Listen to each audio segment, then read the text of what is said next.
Indiana. Beardsley to the plate. Gio in the left field. It's a base hit. Del Valle's rounding third. Here comes the throw from left field. Not in time. The RailCats have completed the comeback.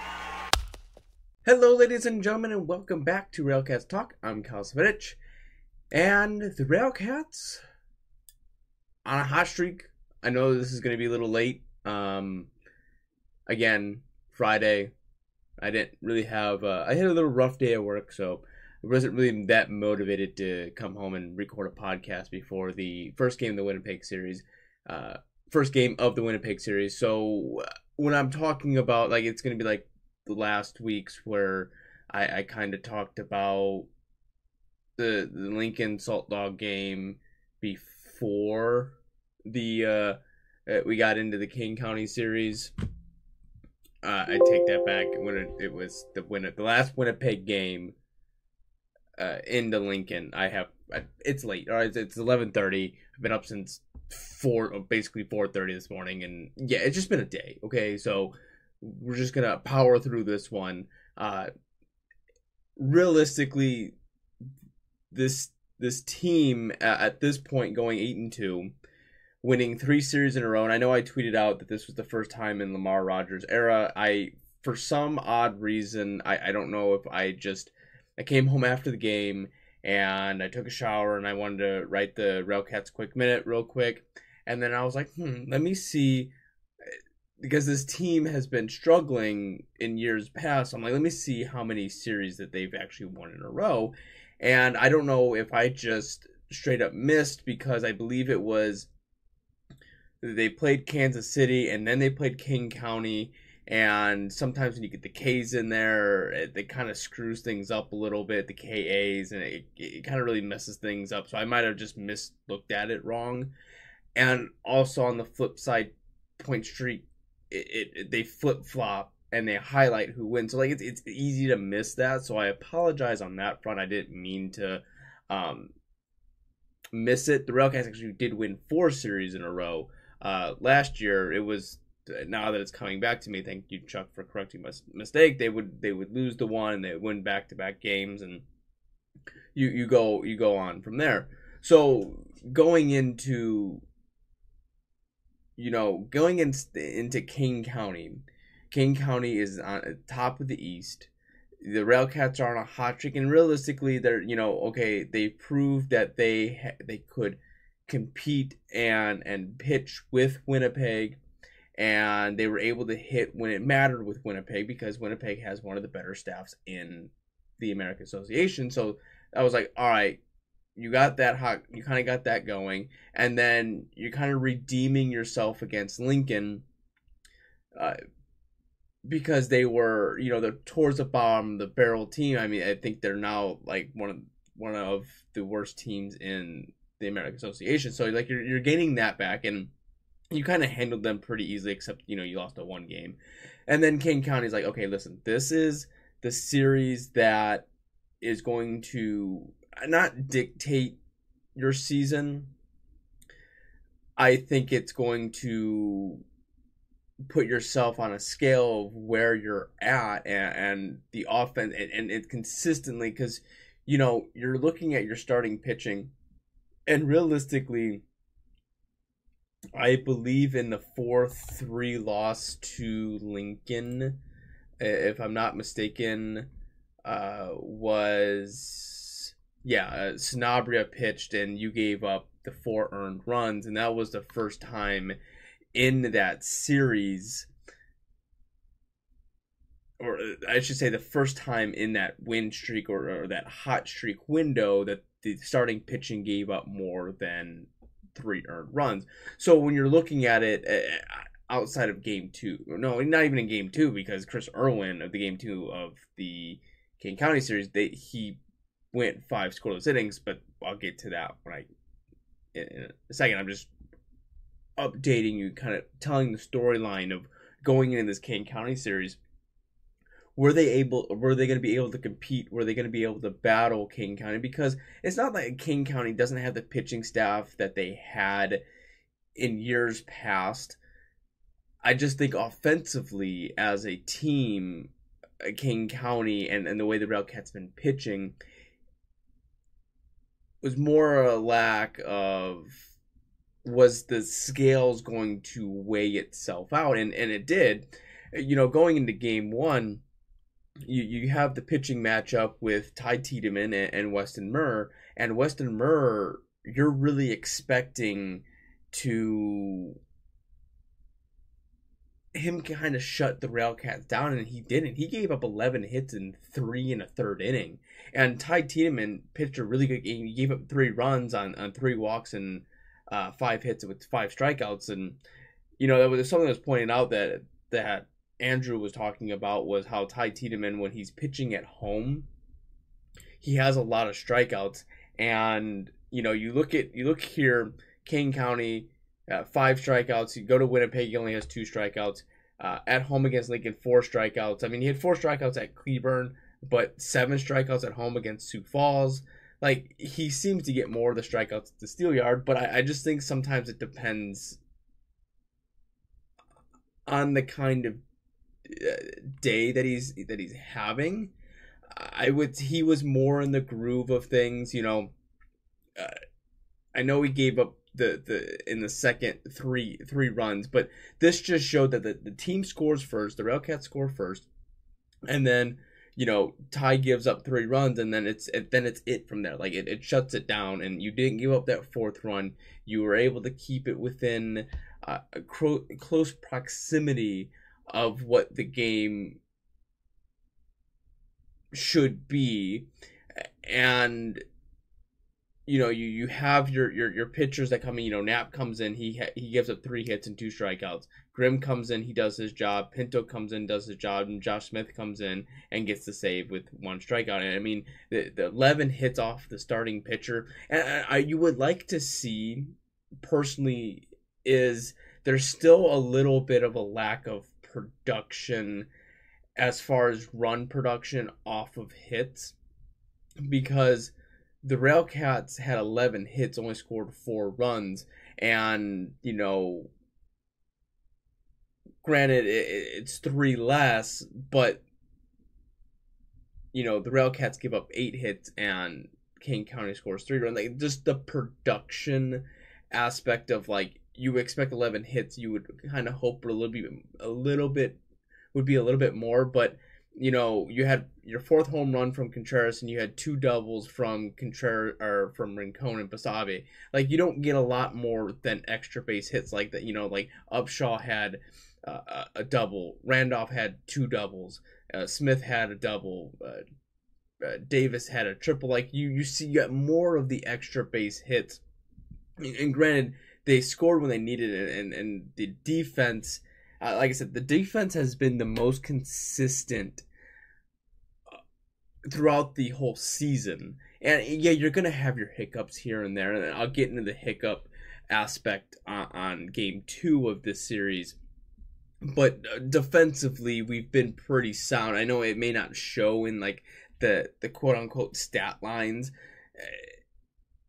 as far as errors and chances and stuff like that. I just think that, like, when you watch this team, they make plays that shouldn't be made, and they tend to do it with ease. And another thing that kind of popped its ugly head out in this series a little bit, and it's kind of been like that throughout the season, is that the base running doesn't seem to be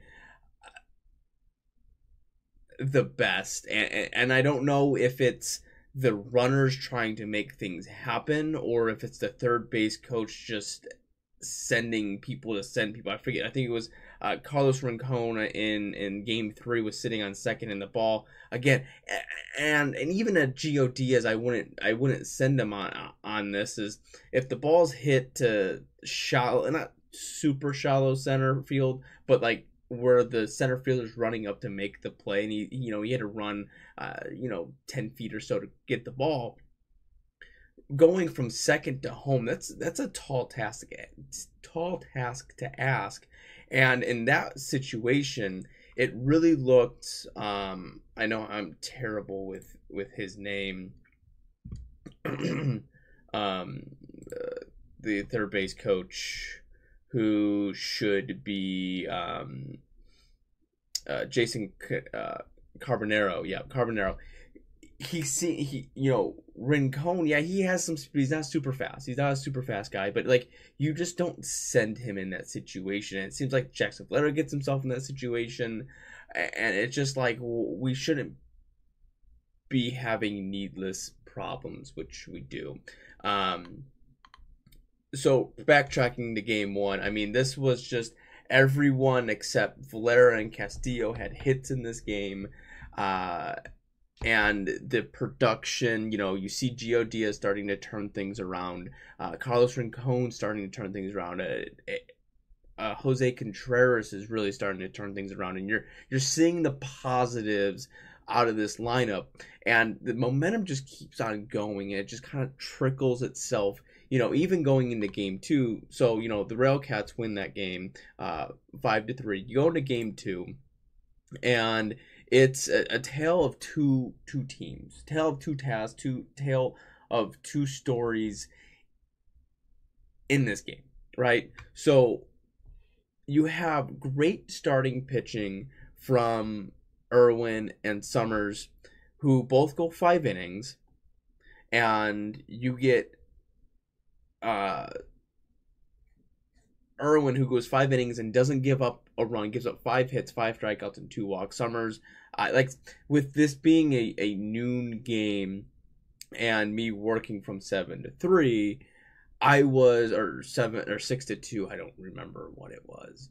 I was unable to watch the game. It was 6 to 2. Unable to watch the game in full because obviously I'm at work and I can't watch the game or listen to the game hardly what's going on.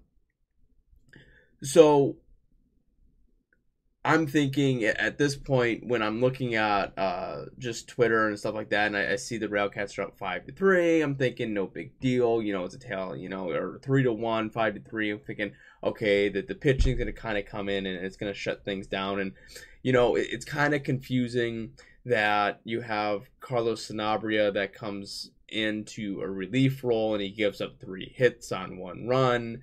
He gives up a run. Like, okay, it is what it is. I know there was it was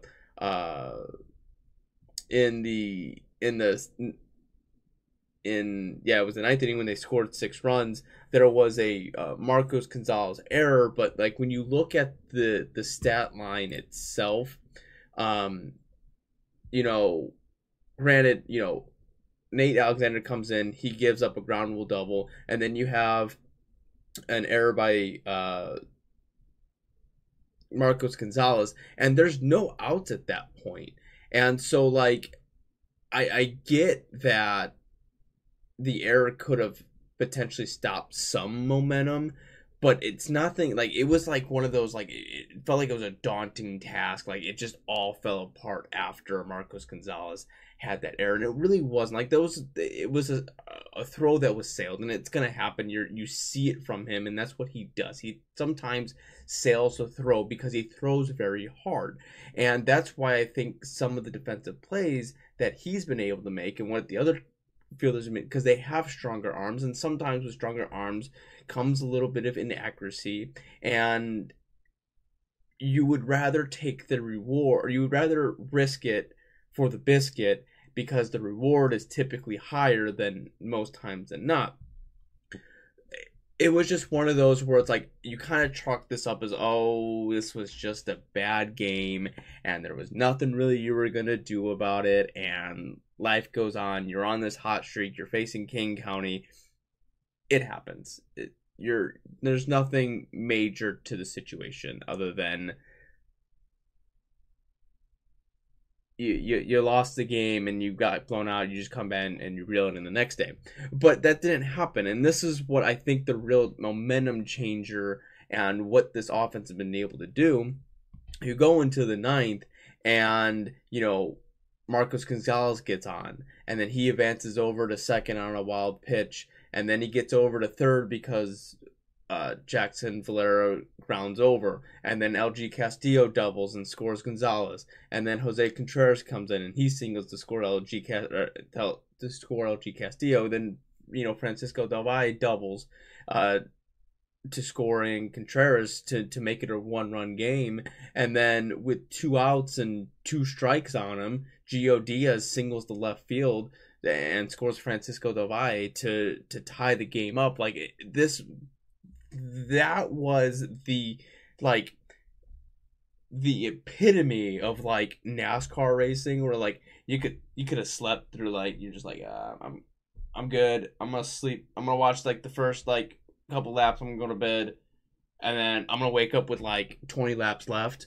This was like the 20 laps left portion of this game. This was high flying, high wheeling, great baseball, great commentary.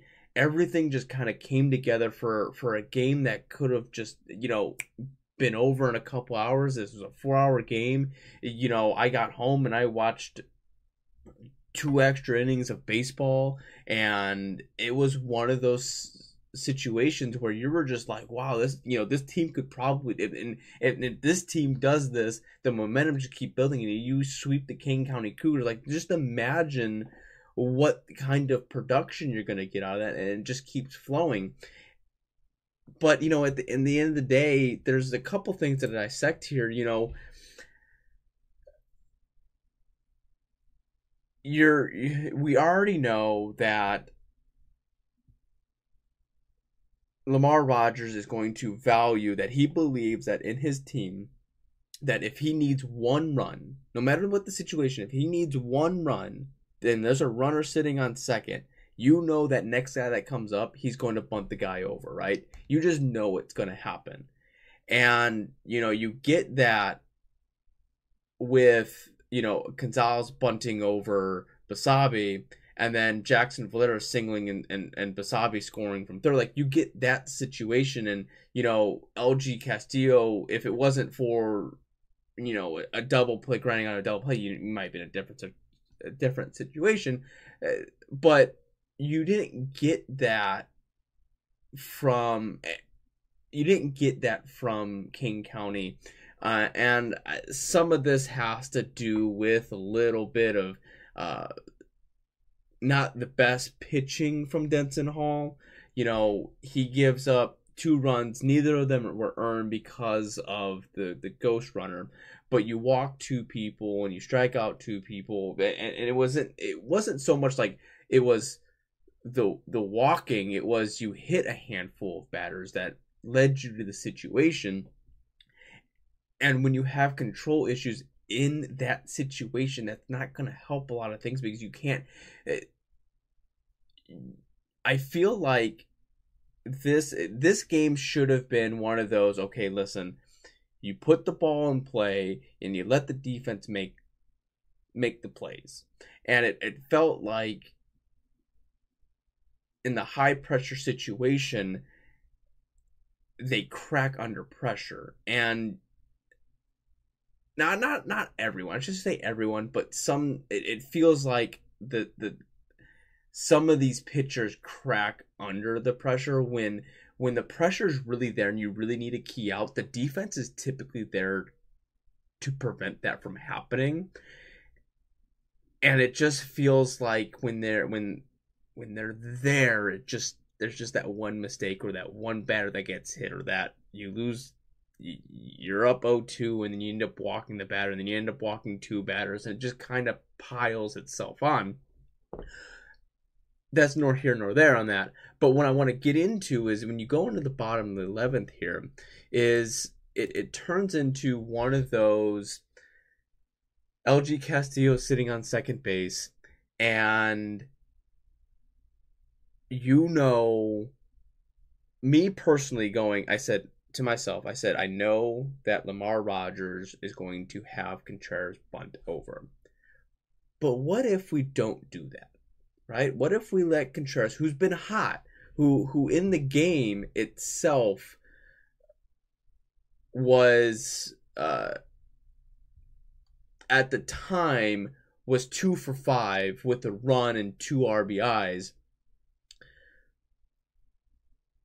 In that situation, you have LG Castillo, and you don't have an out. I would say, you know what? Let him hit the ball. Let the confidence keep going instead of bunting the ball. And where the the mistake came into play was, one, Contreras showed bunt way too early. And I think that was a timing issue because I saw you kind of knew it was coming, but when the pitcher was in the stretch and getting set, he had it was a rhythm. You fall into the rhythm, but he paused his rhythm for a second, and Contreras went down to bunt, and that led Josh Allen to come, or it wasn't Josh Allen, I believe it was Ordonez, come flying in from first base, and Contreras just lines it out to him, and then LG Castillo gets picked off because he's not expecting that double play, and it happens that way, and then Guillermo Quintana goes trying to swing for the fences and strikes out, and that's going to happen. But it was just one of those, like, oh, well,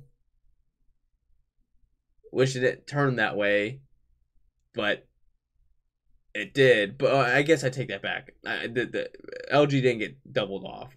He actually stayed back because the ball went in the air. But and then Francisco Doval swung out, swinging, and then Guillermo Quintana struck out. The point streak is kind of finicky with it on how it does extra innings. It was just kind of like, I was like, oh, that could have been a really good one. It really was a good one. It was a loss where you kind of were like, I can't. It sucks that they lost, but it's not a terrible loss. It's not like a loss where you're like, okay, throw this one in the dumpster fire. Like, it was something you still can build momentum off, and they did. And to finish out the stat line, that's the wrong one. It's the top. Denson Hall gets a loss. Chris Irwin has a really good outing. Just notable, LG Castillo goes 4 for 6 with 3 RBIs. Valera goes 3 for 5 with 2 RBIs. Contreras goes 2 for 6 with 2 RBIs.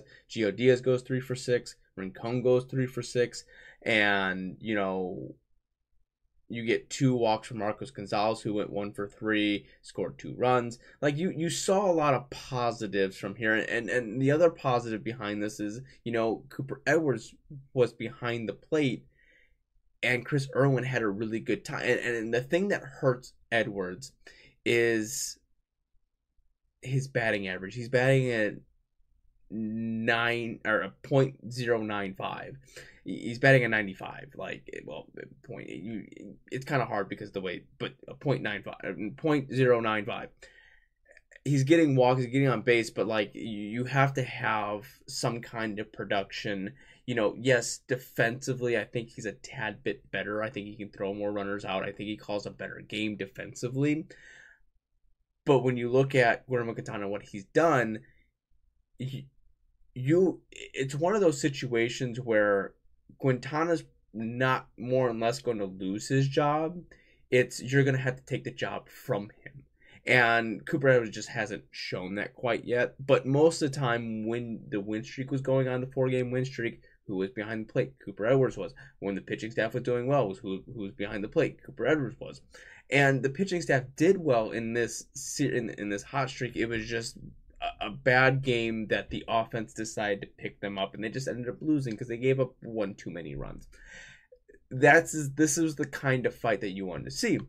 And then going into the Thursday game, you have Anders Diaz, who has been pitching really well, and this gets into the conversation of, Chuck asked me on Twitter who was my all-star, and I said Carlos Rincon just because he leads majority of not all,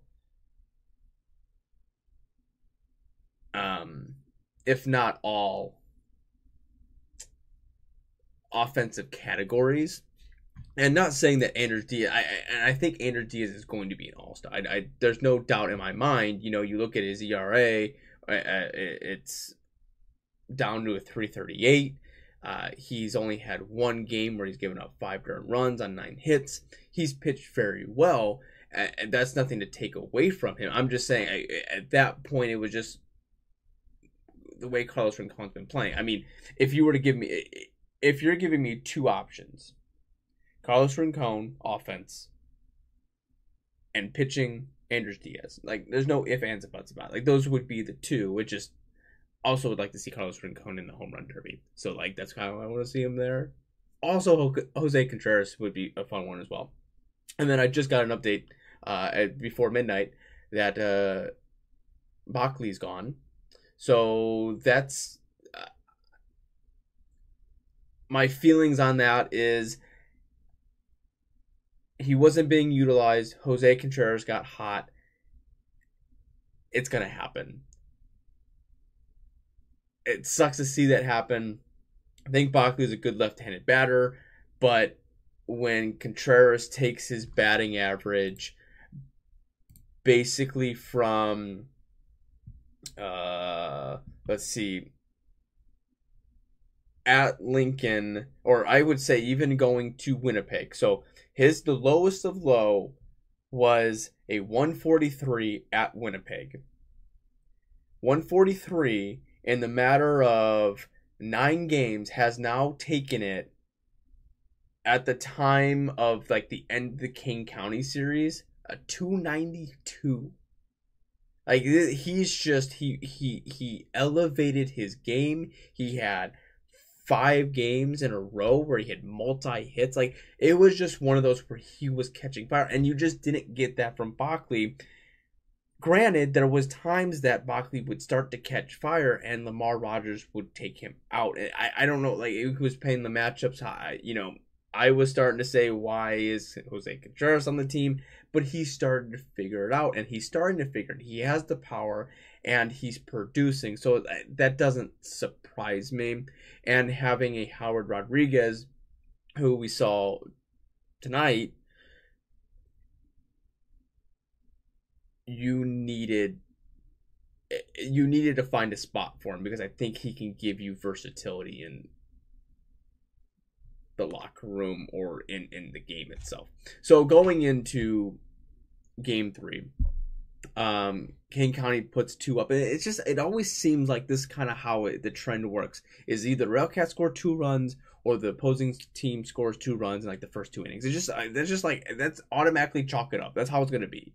And Andres Diaz gives up 2 runs, and realistically, he only gave up 1 earned run. He gave up, I think it was off of the an error by Basabe that ended up scoring. I think Craig scored, and then Fennell scored, both on earned runs. I don't know how. I forget how it all worked out, but it mostly it ended up working out that way. Let me see. The 1 run that he did give up was in the 6th inning off of a double from Claudio Fennell that Randolph ended up scoring. You give up basically, you realistically give up 1 run in 7 innings. Lights out. Perfect job. The offense battled back. You had good nights from everyone. Jackson Valero went 3 for 5 with scoring 3 runs. Basabe went 3 for 4. I mean, I really wish that Basabe would play, or we would just play Kane County all the time just for Basabe, because he just seems to go off against his former team. And that's always Contreras went 3 for 4 with 2 RBIs. Gio Diaz, he went 1 for 5 with 2 RBIs, but he's produced. Carlos Rincon went 3 for 5. Like, you're starting to see positive signs from everyone in this lineup. Granted, this is before the Winnipeg game, which I will get into on Sunday after the Winnipeg series wraps itself up. So yeah, that's what I got. I'm starting to run. I'm running down. I'm running down on fumes right now. So if it's not the best podcast, that's a lot. But one other thing I wanted to get into real quick. In the Kane County Series, the RailCats scored 23 runs on 48 hits and had double digit hits in every game. They had 17 in the last game. In the second game, they had 18 hits, and in the first game, they had 13 hits. Like, the offense was just producing, but that also turns into one of those situations where, I know I was getting ready to wrap everything up, but, you know, you have in the first game, you have 13 hits, you score 5 runs, you look at the last 8 runs, I guess it kind of evens itself out, but I would just a little bit more run production when we have runners on. Nor here nor there on that situation. I'm getting ready to yawn. So I'm going to go ahead and wrap it up. I hope you enjoy the rest of your day, rest of your evening, wherever you're watching this. Go Cats. The 0-2. Swing and a miss, strike 3. Wrap this one up in green and